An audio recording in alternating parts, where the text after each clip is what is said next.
ഈശോമിശിഹായ്ക്ക് സ്തുതിയായിരിക്കട്ടെ. പ്രിയ സഹോദരങ്ങളെ, വിശുദ്ധ ലൂക്കായുടെ സുവിശേഷം 17-ാം അധ്യായം മുതൽ 24-ാം അധ്യായം വരെയുള്ള ലോഗോസ് ക്വിസിൻ്റെ പഠനഭാഗം മുഴുവനിൽ നിന്നും ഏറ്റവും പ്രധാനപ്പെട്ട 90 ചോദ്യങ്ങളും അവയുടെ ഉത്തരങ്ങളുമാണ് ഈ വചനഭാഗത്തിൽ ഉൾപ്പെടുത്തിയിരിക്കുന്നത്. ഈ വചനഭാഗം നിങ്ങൾ ശ്രദ്ധയോടെ കേട്ട് പഠിച്ചാൽ 90% മാർക്ക് ഉറപ്പ്. ഒത്തിരി സ്നേഹത്തോടെ നമുക്ക് വചനഭാഗത്തിലേക്ക് പോകാം. ചോദ്യം 1. ദുഷ്പ്രേരണ ആര് മൂലം ഉണ്ടാകുന്നുവോ അവന് എന്ത് സംഭവിക്കും എന്നാണ് ഈശോ പറഞ്ഞത്? ദുരിതം. വാക്യം 17:1-2. നിന്റെ സഹോദരൻ തെറ്റ് ചെയ്താൽ അവനെ എന്ത് ചെയ്യണമെന്നാണ് ഈശോ പറഞ്ഞത്? ശാസിക്കുക. 17:3. ചോദ്യം 3. ഞങ്ങളുടെ വിശ്വാസം വർദ്ധിപ്പിക്കണമേ, ഇങ്ങനെ കർത്താവിനോട് പറഞ്ഞത് ആര്? ഉത്തരം അപ്പസ്തോലന്മാർ. വാക്യം 17:5. 4. എവിടേക്കുള്ള യാത്രയിലാണ് ഈശോ സമരിയായ്ക്കും ഗലീലയ്ക്കും മധ്യേ കടന്നുപോയത്? ഉത്തരം ജെറുസലേമിലേക്കുള്ള. വാക്യം 17:11. 5. 10 കുഷ്ഠരോഗികൾ സുഖം പ്രാപിച്ചതറിഞ്ഞ് യേശുവിനോട് നന്ദി പറയാൻ തിരികെ വന്നത് ആര്? ഉത്തരം സമരിയക്കാരൻ. 6. ആർക്കാണ് തിരികെ വന്ന് ദൈവത്തെ മഹത്വപ്പെടുത്താൻ തോന്നിയത്? ഉത്തരം വിജാതീയന്. വാക്യം 17:18. 8. നോഹയുടെ ദിവസങ്ങളിൽ സംഭവിച്ചത് എങ്ങനെയോ അങ്ങനെയായിരിക്കും ആരുടെ ദിവസങ്ങളിലും? ഉത്തരം മനുഷ്യപുത്രൻ്റെ. വാക്യം 17:26. 9. ഭയാസക്തരാകാതെ എപ്പോഴും പ്രാർത്ഥിക്കണമെന്ന് കാണിക്കാൻ ഈശോ പറഞ്ഞ ഉപമ ഏത്? ന്യായാധിപൻ്റെയും വിധവയുടെയും. 10. രാവും പകലും തന്നെ വിളിച്ച് കരയുന്ന തൻ്റെ തിരഞ്ഞെടുക്കപ്പെട്ടവർക്ക് ആര് നീതി നടത്തിക്കൊടുക്കുകയില്ലേ എന്നാണ് ഈശോ ചോദിച്ചത്? ഉത്തരം ദൈവം. 18:17. 11. മനുഷ്യപുത്രൻ വരുമ്പോൾ ഭൂമിയിൽ എന്ത് കണ്ടെത്തുമോ എന്നാണ് കർത്താവ് ചോദിക്കുന്നത്? ഉത്തരം വിശ്വാസം. വാക്യം 18:8. 12. ദൈവരാജ്യം ആരെപ്പോലെ ഉള്ളവരുടേതാണെന്നാണ് ഈശോ ശിഷ്യന്മാരോട് പറഞ്ഞത്? ഉത്തരം ശിശുക്കളെപ്പോലെയുള്ളവരുടെ. 13. നല്ലവനായ ഗുരു, നിത്യജീവൻ അവകാശമാക്കാൻ ഞാൻ എന്ത് ചെയ്യണമെന്നാണ് ആരാണ് ഇങ്ങനെ ഈശോയോട് ചോദിച്ചത്? ഒരു അധികാരി. വാക്യം 18:18. 14. ഈ കാലത്തും അനേകം മടങ്ങും വരാനിരിക്കുന്ന കാലത്ത് നിത്യജീവനും ലഭിക്കുന്നത് എങ്ങനെ ഉള്ളവർക്കെന്നാണ് ഈശോ പറഞ്ഞത്? സ്വന്തമായവയെല്ലാം ഉപേക്ഷിക്കുന്നവർക്ക്. 15. ആര് കടന്നു പോകുന്നു എന്നാണ് ജനക്കൂട്ടം അന്ധനോട് പറഞ്ഞത്? ഉത്തരം നസ്രയനായ യേശു. 18:37. 16. ദാവീദിൻ്റെ പുത്രനായ യേശുവേ, എന്നിൽ കനിയണമേ, ആരാണ് ഇങ്ങനെ വിളിച്ചു പറഞ്ഞത്? ഉത്തരം അന്ധനായ യാചകൻ. 18:38. 17. ഇത് കണ്ട് എല്ലാവരും ദൈവത്തെ സ്തുതിച്ചു. എന്താണ് ജനം കണ്ടത്? ഉത്തരം തൽക്ഷണം അന്ധൻ കാഴ്ച ലഭിച്ചത്. 18:43. ചോദ്യം 18. ചുങ്കക്കാരിൽ പ്രധാനിയും ധനികനുമായ മനുഷ്യൻ ആരായിരുന്നു ജെറിക്കോയിൽ ഉണ്ടായിരുന്നത്? സക്കേവോസ്. 18:19-2. ചോദ്യം 19. സക്കേവോസ് എങ്ങനെയാണ് മരത്തിൽ നിന്നും ഇറങ്ങി വന്നത്? ഉത്തരം തിടുക്കത്തിൽ. വാക്യം 19:6. 20. നഷ്ടപ്പെട്ടു പോയതിനെ കണ്ടെത്തി രക്ഷിക്കാനാണ് ആര് വന്നിരിക്കുന്നത്? ഉത്തരം മനുഷ്യപുത്രൻ. വാക്യം 19:10. 21. 10 നാണയത്തിൻ്റെ ഉപമ പറയുമ്പോൾ ഈശോ എവിടെയായിരുന്നു? ഉത്തരം ജെറുസലേമിന് സമീപമായിരുന്നു. വാക്യം 19:11. 23. പ്രഭുവിൻ്റെ രാജ്യത്തെ പൗരന്മാർ അവനെ വെറുത്തിരുന്നു. അതുകൊണ്ട് അവനിൽ നിന്ന് നിവേദനവുമായി ആരെയാണ് അയച്ചതെന്ന് ഈശോ പറഞ്ഞ 10 നാണയത്തിൻ്റെ ഉപമയിലെ പ്രഭുവിൻ്റെ കാര്യം? പ്രതിനിധി സംഘത്തെ. വാക്യം 19:14. 24. ബെത്സ്ബഹ, ബെഥനിയ ഈ സ്ഥലങ്ങൾ ഏത് മലയ്ക്ക് അരികിലുള്ളതാണ്? ഉത്തരം ഒലിവ് മലയ്ക്ക്. വാക്യം 19:23. 25. എന്താണ് ജെറുസലേമിൻ്റെ ദൃഷ്ടിയിൽ നിന്നും മറയപ്പെട്ടിരിക്കുന്നുവെന്ന് കർത്താവ് പറഞ്ഞത്? സമാധാനത്തിൻ്റെ മാർഗം. 19:42. 26. എൻ്റെ ആലയം പ്രാർത്ഥനാലയം എന്ന് രേഖപ്പെടുത്തിയിരിക്കുന്നു. പഴയ നിയമവാക്യം ഏത്? അധ്യായവും വാക്യവും. യെശയ്യാ 56:7. 27. പുരോഹിത പ്രമുഖന്മാരും നിയമജന്മാരും ജനപ്രമാണികളും ഈശോയുടെ അരികിൽ വന്ന് എന്താണ് ചോദിച്ചത്? ഉത്തരം: എന്ത് അധികാരത്തിലാണ് നീ ഇതൊക്കെ ചെയ്യുന്നത്? വാക്യം 22:28. ആ കല്ലിൽ നിദംപതിക്കുന്ന ഏതൊരുവനും തകരും. അത് ആരുടെ മേൽ നിദംപതിക്കുന്നുവോ അവനത് ധൂളിയാക്കും. ഈശോ പറഞ്ഞ ഈ ഉദ്ധരണി ഏത് പഴയ നിയമ ഗ്രന്ഥത്തിലാണ് ഉള്ളത്? ഉത്തരം: യെശയ്യാ 8:14. 29. ആരാണ് ഈശോയോട് സീസറിന് നികുതി കൊടുക്കുന്നത് നിയമാനുസൃതമോ എന്ന് ചോദിച്ചത്? ഉത്തരം: നീതിമാന്മാരെന്ന് ഭാവിക്കുന്ന ചാരന്മാർ. വാക്യം 20:20. ചോദ്യം 30. ആരാണ് പുനരുത്ഥാനത്തെ നിഷേധിച്ചിരുന്നത്? സദുക്കയർ. വാക്യം 20:27. 31. ആരാണ് കർത്താവിനെ അബ്രാഹത്തിൻ്റെ ദൈവമെന്നും ഇസ്ഹാക്കിൻ്റെ ദൈവമെന്നും യാക്കോബിൻ്റെ ദൈവമെന്നും വിളിച്ചത്? ഉത്തരം: മോശ. വാക്യം 20:37. 32. ദൈവം മരിച്ചവരുടെ അല്ല ജീവിച്ചിരിക്കുന്നവരുടെ ദൈവമാണ്. അവിടത്തേക്ക് എല്ലാവരും ജീവിക്കുന്നവർ തന്നെ. അധ്യായവും വാക്യവും പറയുക. വിശുദ്ധ ലൂക്ക 20:38. 33. ദൈവം ആരുടെ ദൈവമല്ല എന്നാണ് ഈശോ പറഞ്ഞത്? ഉത്തരം: മരിച്ചവരുടെ. 34. എൻ്റെ കർത്താവിനോട് അരുളി ചെയ്തു, ഞാൻ നിൻ്റെ ശത്രുക്കളെ നിൻ്റെ പാദപീഠത്തിലാക്കുവോളം നീ എൻ്റെ വലതുഭാഗത്തിരിക്കുക. ഈ വാക്യം ഏത് പഴയ നിയമ ഗ്രന്ഥത്തിലാണ്? സങ്കീർത്തനം 110:1. 35. നിങ്ങൾ ഈ കാണുന്നവ കല്ലിന്മേൽ കല്ല് ശേഷിക്കാതെ തകർക്കപ്പെടുന്ന സമയം വരുന്നു. ഈശോ എന്തിനെക്കുറിച്ചാണ് ഇങ്ങനെ പറഞ്ഞത്? ജെറുസലേം ദേവാലയത്തെക്കുറിച്ച്. വാക്യം 21:6. 30. ആരും നിങ്ങളെ വഴിതെറ്റിക്കാതിരിക്കുവാൻ എന്ത് ചെയ്യുവനെന്നാണ് ഈശോ പറഞ്ഞത്? ഉത്തരം: സൂക്ഷിച്ചുകൊള്ളുവിൻ. 21:8. 37. പലരും അവൻ ഞാനാണെന്നും എൻ്റെ സമയം അടുത്തുവെന്നും പറഞ്ഞുകൊണ്ട് എൻ്റെ നാമത്തിൽ വരും. നിങ്ങൾ അവരുടെ പിന്നാലെ പോകരുത്. ഈശോ പറഞ്ഞ ഈ വചനം രേഖപ്പെടുത്തിയിരിക്കുന്ന സുവിശേഷ ഭാഗം ഏത്? ഉത്തരം: വിശുദ്ധ ലൂക്ക 21:8. 38. നിങ്ങളുടെ എതിരാളികൾക്ക് എതിർത്ത് നിൽക്കുവാനോ ചെറുത്ത് നിൽക്കുവാനോ കഴിയാത്ത എന്ത് ഞാൻ നിങ്ങൾക്ക് നൽകുമെന്നാണ് ഈശോ പറഞ്ഞത്? വാക്ചാതുരിയും ജ്ഞാനവും. 39. ആര് ശക്തിയോടും വലിയ മഹത്വത്തോടും കൂടി മേഘങ്ങളിൽ വരുമെന്നാണ് ഈശോ പറഞ്ഞത്? ഉത്തരം: മനുഷ്യപുത്രൻ. വാക്യം 21:27. 40. ആകാശശക്തികൾ കടന്നു പോകും, എന്നാൽ മാറ്റം വരാത്തത് എന്താണെന്നാണ് ഈശോ പറഞ്ഞത്? ഉത്തരം: എൻ്റെ വാക്കുകൾ കടന്നു പോകില്ല. വാക്യം 21:33. 41. വിശുദ്ധ ലൂക്കായുടെ സുവിശേഷം 21-ാം അധ്യായം 8 മുതൽ 36 വരെയുള്ള വാക്യം ഈശോ എന്താണ് പറഞ്ഞത്? സദാ പ്രാർത്ഥിച്ചുകൊണ്ട് ജാഗരൂകരായിരിക്കുവിൻ. 42.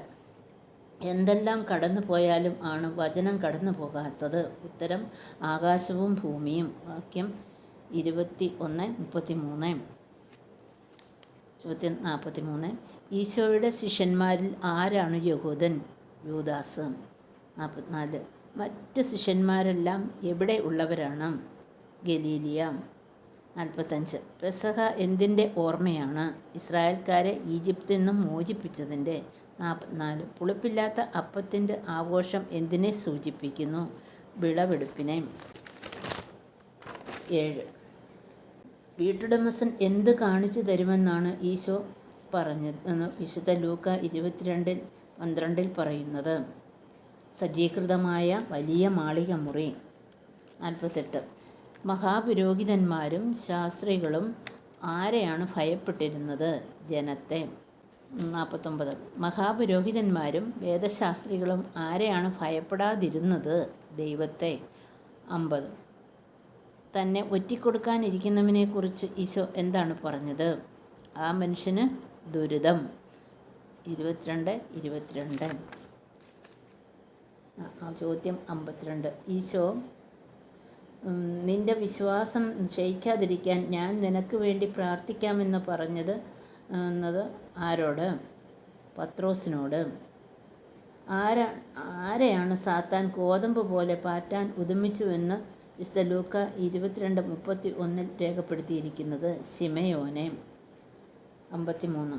അവൻ നിയമലംഘകനോടുകൂടി എണ്ണപ്പെടുകയെന്ന് എഴുതപ്പെട്ടിരിക്കുന്നു, എന്നിൽ നിവൃത്തിയാകേണ്ടതാണ് എന്ന് ഏത് പ്രവാചക ഗ്രന്ഥത്തിലാണ് ഇപ്രകാരം എഴുതിയിരിക്കുന്നത്? യെശയ്യാ 53:12. ചോദ്യം 54. ഈശോ ശിഷ്യന്മാരിൽ നിന്നും എത്ര ദൂരം മാറി നിന്നാണ് പ്രാർത്ഥിച്ചത്? ഒരു കല്ലേറ് ദൂരം. വാക്യം 22:40. ചോദ്യം 55. ഈശോയെ ശക്തിപ്പെടുത്താൻ ആരാണ് പ്രത്യക്ഷപ്പെട്ടത്? സ്വർഗത്തിൽ നിന്നും ഒരു ദൂതൻ. വാക്യം 22:43. 56. യൂദാസേ, നീ ചുംബനം കൊണ്ടാണോ ആരെ ഒറ്റിക്കൊടുക്കുന്നതെന്നാണ് ഈശോ ചോദിച്ചത്? മനുഷ്യപുത്രനെ. 22:48. 57. ആരാണ് പ്രധാന പുരോഹിതൻ്റെ സേവകനെ വെട്ടി അവൻ്റെ വലത് ചെവി ഛേദിച്ചു കളഞ്ഞത്? അവരിൽ ഒരുവൻ. വാക്യം 22:50. ചോദ്യം 58. പത്രോസ് എപ്പോഴാണ് യേശുവിനെ ആദ്യം നിഷേധിച്ചത്? തീക്കരികെ ഇരിക്കുമ്പോൾ. 59.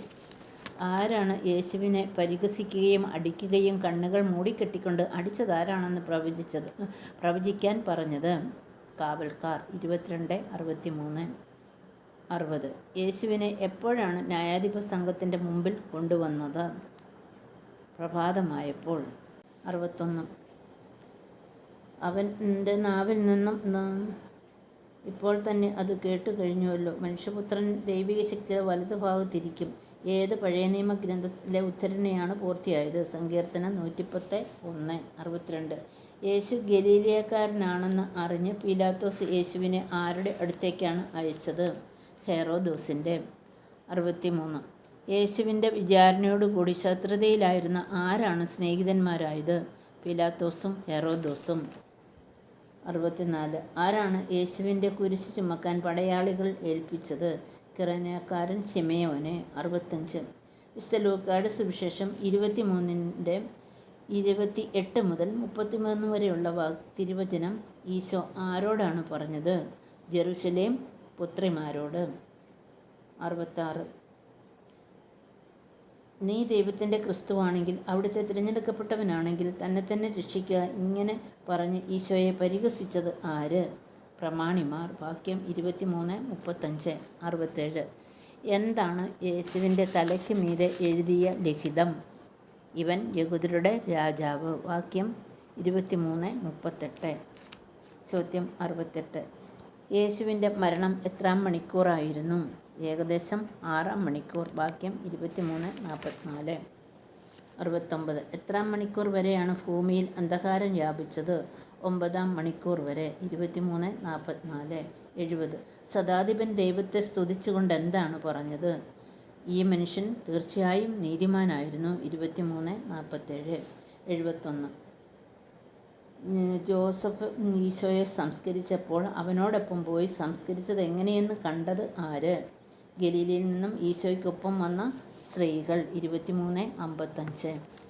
72. ആരാണ് തിരിച്ചു ചെന്ന് സുഗന്ധദ്രവ്യങ്ങളും ലേപനങ്ങളും തയ്യാറാക്കി സാബത്തിൽ നിയമാനുസൃതം വിശ്രമിച്ചത്? ഗലീലിയ സ്ത്രീകൾ. 73. അവർ അകത്ത് കയറി നോക്കിയപ്പോൾ എന്താണ് കാണാതിരുന്നത്? കർത്താവായ യേശുവിൻ്റെ ശരീരം. 24:3. 74. മനുഷ്യപുത്രൻ പാപികളുടെ കയ്യിൽ ഏൽപ്പിക്കപ്പെടുകയും ക്രൂശിക്കപ്പെടുകയും 3-ാം ദിവസം ഉയർത്തെഴുന്നേൽക്കപ്പെടുകയും ചെയ്യേണ്ടിയിരിക്കുന്നു എന്ന് ഈശോ എവിടെ ആയിരിക്കുമ്പോഴാണ് പറഞ്ഞത്? ഗലീലയിൽ. വാക്യം 24:7. 75. മഗ്ദലന മറിയവും യോഹന്നായും യാക്കോബിൻ്റെ അമ്മയായ മറിയവും അവരോട് കൂടെ ഉണ്ടായിരുന്ന മറ്റ് സ്ത്രീകളും ഈ കാര്യങ്ങൾ ആരോടാണ് പറഞ്ഞത്? അപ്പസ്തോലന്മാരോട്. 24:10. അവരാകട്ടെ ഈ വാക്കുകൾ കെട്ടുകഥ പോലെ തോന്നിയുള്ളൂ. ആർക്ക്? അപ്പസ്തോലന്മാർക്ക്. 24:11. 77. ജെറുസലേമിൽ നിന്ന് എമ്മാവോസിലേക്കുള്ള ഏകദേശ ദൂരം എത്ര സിദിയോൻ? 60. 24:13. 78. ശിഷ്യന്മാർക്ക് യേശുവിനെ തിരിച്ചറിയാൻ കഴിയാതെ പോയത് എന്തുകൊണ്ട്? അവരുടെ കണ്ണുകൾ മൂടപ്പെട്ടിരുന്നു. വാക്യം 24:16. 79. ഈ ദിവസങ്ങളിൽ ജെറുസലേമിൽ സംഭവിച്ചതൊന്നും അറിയാത്ത അപരിചിതനാണോ നീ? ആരാണ് ഇങ്ങനെ ഈശോയോട് ചോദിച്ചത്? ക്ലെയോഫാസ്. വാക്യം 24:18. 80. ആരെ മോചിപ്പിക്കാനുള്ളവനാണ് നസറേയനായ യേശുവെന്ന് ശിഷ്യന്മാർ പ്രതീക്ഷിച്ചിരുന്നുവെന്നാണ് പറഞ്ഞത്? ഉത്തരം, ഇസ്രായേലിനെ 24:20. 81. പ്രവാചകന്മാർ പറഞ്ഞിട്ടുള്ളത് വിശ്വസിക്കാൻ കഴിയാത്ത വിധം എന്ത് സംഭവിച്ചവർ എന്നാണ് ഈശോ ശിഷ്യന്മാരോട് പറഞ്ഞത്? ഹൃദയം മന്ദീഭവിച്ചവരെ. വാക്യം 24-25. 82. അവർ അവനെ നിർബന്ധിച്ചുകൊണ്ട് പറഞ്ഞു, ഞങ്ങളോട് കൂടെ താമസിക്കുക, നേരം വൈകിയിരിക്കുന്നു, പകൽ അസ്തമിക്കാറായി. ഇങ്ങനെ ആരോട് പറഞ്ഞു? ശിഷ്യന്മാർ ഈശോയോട്. വാക്യം 24-29. 83. എമ്മോസിലേക്ക് പോയ ശിഷ്യന്മാർ തിരികെ വന്നപ്പോൾ ആരെയാണ് കണ്ടത്? 11 പേരെയും അവരോടൊപ്പം ഉണ്ടായിരുന്നവരെയും. 24-33. ചോദ്യം 84. ആ ശിഷ്യന്മാർ വന്നപ്പോൾ അവർ എന്താണ് പറഞ്ഞുകൊണ്ടിരുന്നത്? കർത്താവ് സത്യമായും ഉയർത്തെഴുന്നേറ്റു. വാക്യം 24-34. 85. അവർ ഇത് പറഞ്ഞുകൊണ്ടിരിക്കെ യേശു അവരുടെ മധ്യേ പ്രത്യക്ഷപ്പെട്ടു അവരോട് എന്താണ് പറഞ്ഞത്? നിങ്ങൾക്ക് സമാധാനം. വാക്യം 24-36. 86. വിശുദ്ധ ലൂക്ക 24:38 അവൻ അവരോട് ചോദിച്ചു, നിങ്ങൾ അസ്വസ്ഥരാകുന്നതെന്തിന്? ആരോടാണ് ചോദിച്ചത്? ഉദ്ധിതനായ ഈശോ ശിഷ്യന്മാരോട്. 86. എന്തിനു വേണ്ടിയുള്ള അനുതാപം അവൻ്റെ നാമത്തിൽ ജെറുസലേമിൽ ആരംഭിച്ച് എല്ലാ ജനങ്ങളിലും പ്രഘോഷിക്കപ്പെടണം? പാവമോചനത്തിനായുള്ള അനുതാപം. വാക്യം 24-47. 88. എന്താണ് പിതാവിൻ്റെ വാഗ്ദാനം? പരിശുദ്ധാത്മാവ്. 89. ഈശോ ശിഷ്യന്മാരെ കൂട്ടിക്കൊണ്ടുപോയത് എവിടെ? കൈ ഉയർത്തി അനുഗ്രഹിച്ചത് എപ്പോൾ? ബെഥനിയ. 24:50. ഈശോ എവിടെ വെച്ചാണ് സ്വർഗത്തിലേക്ക് സംഭവിക്കപ്പെട്ടത്? ബെഥനിയ. 24:51. 90-ാമത്തെ ചോദ്യമാണ്. ഈശോ എവിടെ വെച്ചാണ് സ്വർഗത്തിലേക്ക് സംഭവിക്കപ്പെട്ടത്? ബെഥനിയ. 24:57. കൂടി ഈ അധ്യായത്തിലെ പ്രധാന ചോദ്യോത്തരങ്ങളെല്ലാം കഴിഞ്ഞ് നിങ്ങൾ ഈ ദിവസത്തെയോട് കേട്ട് എല്ലാവർക്കും നന്ദി.